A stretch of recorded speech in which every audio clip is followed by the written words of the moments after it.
आपने कभी किसी शव को देखा है जिस शरीर में कल तक हंसी, गुस्सा, दर्द और प्यार था? अब वो बस एक शांत खोल बन चुका है। लेकिन असली सवाल ये नहीं कि शरीर मर गया। असली सवाल है, जिसमें जीवन था वो कहां गया? क्या वो ऊर्जा, वो चेतना, वो आत्मा कहीं चली जाती है या सब कुछ यहीं खत्म हो जाता है?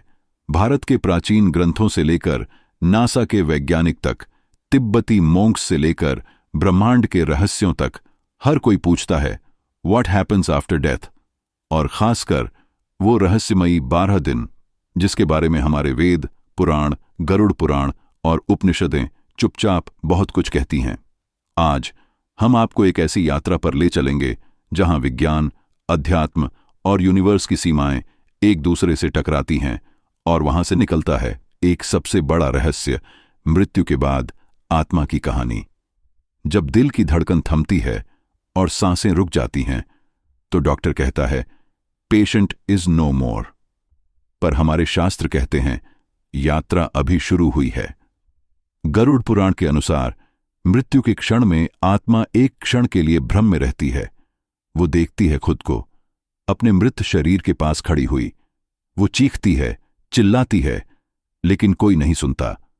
साइंस भी अब कहता है जब दिल बंद होता है उसके बाद भी ब्रेन में कुछ एक्टिविटी बची रहती है। कनाडा के डॉक्टर्स ने 2017 में एक शव में 10 मिनट तक ब्रेन वेव्स देखीं। क्या वो आत्मा की विदाई थी? हिंदू धर्म के अनुसार आत्मा सूक्ष्म शरीर में होती है जिसे लिंग शरीर कहते हैं। ये शरीर न तो आंखों से दिखता है, न ही छुआ जा सकता है, लेकिन यही आत्मा को एक स्थान से दूसरे स्थान तक ले जाता है। मृत्यु के तुरंत बाद आत्मा इस सूक्ष्म शरीर में लिपटकर उस स्थान पर मंडराती है जहां उसके सारे रिश्ते, भावनाएं और आसक्तियां थीं। वो देखती है अपने रोते हुए प्रियजनों को, अपने अधूरे सपनों को और कभी-कभी अपना अंतिम संस्कार भी। गरुड़ पुराण कहता है जो आत्मा आसक्त होती है वो यहीं भटकती है। वो यमदूतों को नहीं देख पाती, लेकिन वो धीरे धीरे खिंचती चली जाती है जैसे किसी अदृश्य ऊर्जा के द्वारा बुलाया जा रहा हो। और तब शुरू होती है 12 दिनों की एक अद्भुत रहस्यमयी यात्रा जिसमें आत्मा का कर्मों से सामना होता है। पहला दिन भ्रम और आकर्षण का दिन। गरुड़ पुराण बताता है कि मृत्यु के पहले दिन आत्मा को यह स्वीकार करने में समय लगता है कि उसका जीवन अब समाप्त हो चुका है। वो बार बार अपने शरीर के पास लौटती है, देखती है अपने प्रियजनों को जो रो रहे होते हैं, चीख रहे होते हैं, लेकिन वो अब सुन भी नहीं सकती और छू भी नहीं सकती। इस दिन आत्मा को अपने पूर्व कर्मों की पहली झलक दिखाई जाती है, जैसे एक शीशे में उसका अतीत। हिंदू परंपरा में इसीलिए पहले दिन गंगा जल, तुलसी और मंत्रों से शरीर को शुद्ध किया जाता है ताकि आत्मा को आध्यात्मिक मार्ग दिखे। Tibetan book of the dead में भी लिखा है पहले दिन आत्मा को प्रकाश दिखाई देता है। यदि वह उस दिव्य प्रकाश की ओर चली जाए तो उसका अगला जन्म श्रेष्ठ होता है। लेकिन अधिकतर आत्माएं डरकर छाया की ओर भागती है, जो भटकाव और पुनर्जन्म का मार्ग बनती है। साइंस भी यह मानता है नियर डेथ एक्सपीरियंसेस में लोग अक्सर एक प्रकाश की ओर जाते हुए टनल की बात करते हैं। क्या यह वही प्रकाश है? दूसरा दिन खिंचाव और चेतना का द्वंद्व। दूसरे दिन आत्मा को अपने जीवन के सबसे मजबूत लगावों की ओर खिंचाव महसूस होता है, जैसे उसका घर, उसके बच्चे या उसका अधूरा काम। अगर उसका कोई सपना अधूरा है तो आत्मा उस जगह बार बार पहुंचती है। गरुड़ पुराण कहता है यदि आत्मा का मोह बहुत गहरा है तो वो कई वर्षों तक भी यहीं भटक सकती है। इन्हें ही प्रेत कहा जाता है। इस दिन पुत्र द्वारा किया गया पिंडदान और मंत्र जाप बहुत जरूरी होता है। यह आत्मा को यह एहसास दिलाता है कि उसे विदा किया जा रहा है। इसे विज्ञान की भाषा में कहें तो the identity ego begins dissolving, self awareness weakens and the soul is guided towards its karmic root. तीसरा दिन आत्मा की पहली यात्रा और यमदूतों की उपस्थिति। अब आत्मा को धीरे धीरे एक नई दिशा में ले जाया जाता है। गरुड़ पुराण में लिखा है कि इस दिन आत्मा को यमदूतों की उपस्थिति का एहसास होता है। लेकिन यह कोई डरावने प्राणी नहीं होते, बल्कि ये ऊर्जा के रूप में होते हैं जो आत्मा को उसके कर्मों के अनुसार खींचते हैं।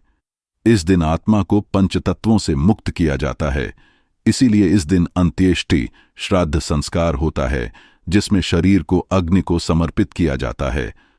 जैसे जैसे शरीर पंच तत्वों में विलीन होता है, वैसे वैसे आत्मा पृथ्वी के बंधनों से हल्की होने लगती है।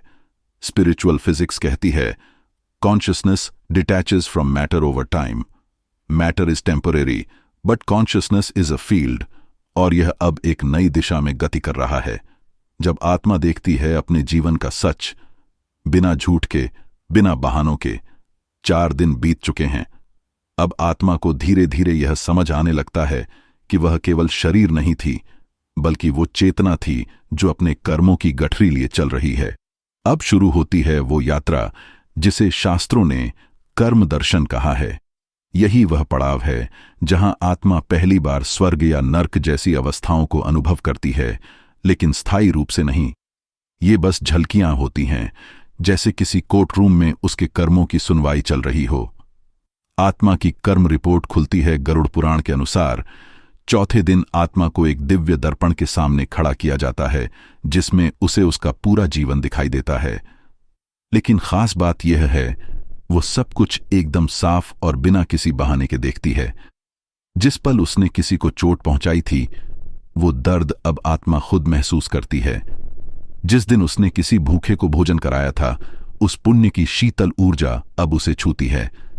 यह सब किसी फिल्म की तरह नहीं, बल्कि लाइव इमोशनल एक्सपीरियंस की तरह होता है। विज्ञान भी अब यह मानता है। कई नियर डेथ एक्सपीरियंसर्स, NDE सर्वाइवर्स कहते हैं, मुझे सिर्फ घटनाएं नहीं, उन घटनाओं से जुड़े इमोशंस भी महसूस हुए, जैसे कि मैं वो सब खुद पर कर रहा हूं। 5वां दिन जब आत्मा खुद से शर्मिंदा होती है, इस दिन आत्मा को अपने द्वारा किए गए झूठ, धोखा, लालच, वासना और अहंकार के सारे दृश्य दिखाए जाते हैं। लेकिन सजा अभी शुरू नहीं होती। ये सिर्फ आत्मा के सामने उसकी सच्चाई खोलने का समय होता है। यमदूत उसे जज नहीं करते, वो सिर्फ दर्शाते हैं, और आत्मा खुद अपनी नजरों में अपराधी बन जाती है। तिब्बती बौद्ध ग्रंथ बार्दोथोदोल भी यही कहता है। आत्मा स्वयं को देखती है और स्वयं ही अपने न्याय का पहला निर्णय करती है। इस दिन आत्मा बहुत ही भावुक, डर और पछतावे से भर जाती है। 6ठा दिन स्वर्ग की झलक और मोह की परीक्षा। अब आत्मा को उसके पुण्य कर्मों की वजह से एक दिव्य स्थान की झलक दिखाई जाती है, जिसे हिंदू धर्म में स्वर्गलोक, बौद्ध धर्म में सुखावती और यूनानी दर्शन में इलिजियम कहा गया है। आत्मा वहां पहुंचती है जहां अद्भुत प्रकाश है, कहां सुख की लहरें हैं और कुछ दिव्य आत्माएं स्वागत कर रही होती हैं। लेकिन यह स्थायी नहीं होती, यह सिर्फ परीक्षा होती है कि क्या आत्मा फिर से इसी मोह में फंसेगी या वह अब मोक्ष की ओर जाएगी। इस समय आत्मा को चुनना होता है। क्या वह पुण्य भोग के लालच में वापस संसार में आना चाहती है, या उस सुख से भी ऊपर उठकर मोक्ष या ब्रह्मांडीय एकता की ओर। 7वां दिन नरक की सीमा, डर का अंधकार। अब आत्मा को अपने पापों के प्रभाव की झलक दिखाई जाती है। नरक कोई जलता हुआ कुआं नहीं है, बल्कि यह आत्मा के भीतर मौजूद गिल्ट, रिग्रेट, पेन और साइकोलॉजिकल डार्कनेस का रूप है। गरुड़ पुराण के अनुसार इस दिन आत्मा को ऐसे अनुभव होते हैं जैसे वो खुद को आग में जलता महसूस करती है, भीषण सर्दी में कांपती है, या सैकड़ों आवाजें उसे कोस रही हों। लेकिन यह सब अस्थायी है। ये आत्मा को उसके कर्मों के असर से जागृत करने के लिए होता है। ये ठीक वैसा ही है जैसे हम सपना देख रहे हों और सपना इतना इंटेंस हो कि हम पसीने में भीग जाएं, लेकिन असल में वो सिर्फ चेतना पर असर है। अब आत्मा की यात्रा अपने अंतिम पड़ाव की ओर बढ़ रही है। पहले 7 दिन में आत्मा ने जीवन की सच्चाई देखी, अपने कर्मों की फिल्म देखी, स्वर्ग और नरक की झलक पाई। अब आने वाले 5 दिन 8वें से 12वें दिन तक सबसे निर्णायक हैं। यहां तय होता है कि आत्मा को अगला जन्म मिलेगा या उसे मोक्ष का मार्ग मिलेगा। आत्मा का सामना स्वयं से, निर्णय की तैयारी। आत्मा अब स्थिर हो चुकी है, न मोह पहले जैसा है, न डर। अब वो देख नहीं रही, अब वो समझ रही है। गरुड़ पुराण कहता है, आत्मा को एक शांत शून्य में रखा जाता है, जहां वो खुद अपने जीवन की समीक्षा करती है। ये दिन इंट्रोस्पेक्शन का होता है। कोई दंड नहीं, कोई शोर नहीं, बस आत्मा और उसका मैं। इसे वेदांता में कहते हैं चित्त का विमर्श, जहां आत्मा खुद को उस विराट चेतना से जोड़ने लगती है जिससे वो अलग हो गई थी। यमलोक की दहलीज और पुनर्जन्म की गणना। अब आत्मा यमलोक की दहलीज पर पहुंचती है। यहां उसका सामना होता है चित्रगुप्त से, जो उसके कर्मों की गणना करने वाले देवता माने जाते हैं। लेकिन सच यह है, चित्रगुप्त कोई व्यक्ति नहीं, एक प्रतीक है। यह आत्मा की ओन कार्मिक मेमोरी होती है, जिसे वैज्ञानिक भाषा में कहें तो cosmic data storage of the soul. यहां तय होता है कि आत्मा को किस योनि में जन्म लेना है, किस देश, किस परिवार, किस परिस्थिति में। तिब्बती बौद्ध ग्रंथ कहते हैं कि यहां आत्मा को आने वाले संभावित जीवनों की झलक दिखाई जाती है और आत्मा स्वयं ही चुना करती है कौन सा जीवन उसकी सीख के लिए उचित रहेगा। पुनर्जन्म की स्वीकृति या मोक्ष का द्वार। अब आत्मा को अंतिम विकल्प दिया जाता है। क्या वह फिर से संसार में प्रवेश करना चाहती है या वह सब कुछ त्याग कर ब्रह्म में विलीन होना चाहती है। बहुत कम आत्माएं मोक्ष का विकल्प चुनती हैं, क्योंकि मोक्ष का अर्थ है अहम का विसर्जन, अपने मैं को खो देना, वो जो कुछ बचा ही नहीं उसमें भी समर्पण करना। आत्मा को यहां एक उज्ज्वल प्रकाश दिखता है। यह वही दिव्य प्रकाश है जिसका जिक्र लगभग हर संस्कृति करती है। हिंदुइज्म, बुद्धिज्म, क्रिश्चियनिटी, सूफिज्म, सब।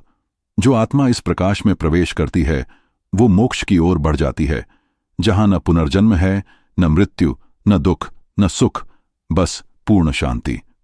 आत्मा की विदाई और घर का प्रभाव। अब आत्मा अपने अंतिम निर्णय पर पहुंचती है। जो आत्मा पुनर्जन्म का चयन करती है वो धीरे धीरे पृथ्वी पर उतरती है, एक नई मां के गर्भ में। और जो आत्मा मोक्ष का चयन करती है वो ब्रह्मांडीय ऊर्जा में विलीन हो जाती है, जिसे उपनिषदों ने कहा अहम ब्रह्मास्मि, मैं ही ब्रह्म हूं। घर पर किए गए 11वें दिन के कर्म, एकादशाह श्राद्ध, बहुत महत्वपूर्ण माने जाते हैं। इस दिन परिवार की प्रार्थनाएं, दान और मंत्र आत्मा को अंतिम शांति या मार्गदर्शन देते हैं। आत्मा का अंतिम निष्कर्ष, एक चक्र का समापन, 12वां दिन, जिसे सपिंडीकरण कहा जाता है। वो दिन है जब आत्मा को पितृलोक में स्थान मिलता है, या फिर वो पुनर्जन्म या मोक्ष के पथ पर निकल पड़ती है। 12 दिन तक आत्मा पृथ्वी और परलोक के बीच झूलती है। कभी मोह की डोर खींचती है तो कभी कर्म का न्याय उसे आगे ले जाता है। इन 12 दिनों में एक पूरी जीवन की समीक्षा, पूरा ब्रह्मांडीय तंत्र और चेतना की सबसे सूक्ष्म परतों का निर्णय हो चुका होता है। मृत्यु एक अंत नहीं है, बल्कि एक दरवाजा है जो हमें उस रहस्य की ओर ले जाता है जिसे हमने जीवन भर टाल रखा था। हम सभी जीवन को लेकर इतने व्यस्त रहते हैं कि मृत्यु को बस एक इवेंट मानते हैं, लेकिन जो आत्मा इस शरीर को छोड़ती है वो सिर्फ ऊर्जा नहीं होती, वो होता है स्मृतियों, भावनाओं और कर्मों का एक जटिल बंडल, जो ब्रह्मांड में एक नए सफर पर निकलता है। गरुड़ पुराण, उपनिषद, बौद्ध ग्रंथ और विज्ञान सभी एक ही बात कहते हैं। जीवन में किया गया प्रत्येक कर्म मृत्यु के बाद आत्मा की दिशा तय करता है। आप किसी को धोखा देते हो या किसी भूखे को खाना देते हो, वो एक्ट वहीं खत्म नहीं होता, वो आत्मा के सूक्ष्म शरीर पर इम्प्रिंट बन जाता है। जब आत्मा 12 दिन की यात्रा से गुजरती है तो वो इम्प्रिंट ही उसका रास्ता बनाते हैं। अब विज्ञान भी पीछे नहीं है। Quantum mechanics, near death research और कॉन्शियसनेस स्टडीज ये बताने लगे हैं कि मृत्यु चेतना का अंत नहीं है।